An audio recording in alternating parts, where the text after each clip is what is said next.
To recreate today's style, you're gonna need volume lashes, and I'm gonna use D-curl and CC curl for the bottom layer, CC curl being on the inner corners and D-curl being elsewhere across the lash line, only on that bottom layer.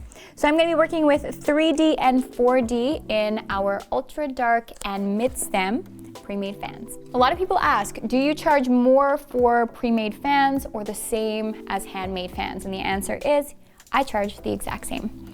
So for my classics today, my choice is a mix of 0.12 and 0.15 diameter in classic lashes. Now, most often I save my lashes in our tile home, but I wanted to show today that you can use anything to put your lashes on. The main thing is that the lashes stay sanitary in between, so if you're not gonna use a proper tile that has a home to go in, you're gonna wanna put this in some kind of a Tupperware or even some kind of a Ziploc bag or something that's gonna keep all the debris off your lashes.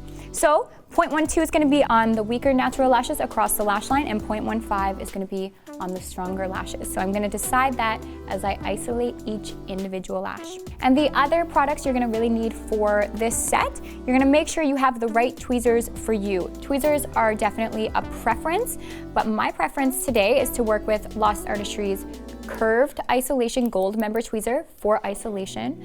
We're gonna work with Sweet Spot volume tweezer for my volume lashes, and this is actually an isolation tweezer. It's an Lost Artistry's Ultra Isolation tweezer, again curved, but I really like this tweezer for classic lash pickup, so that's what I'm using it for today. I'm not gonna talk about the pre and post service products in detail today, but if you want more information, either reach out below or watch tons of our other videos. We have so many videos specific to what each product's functions are.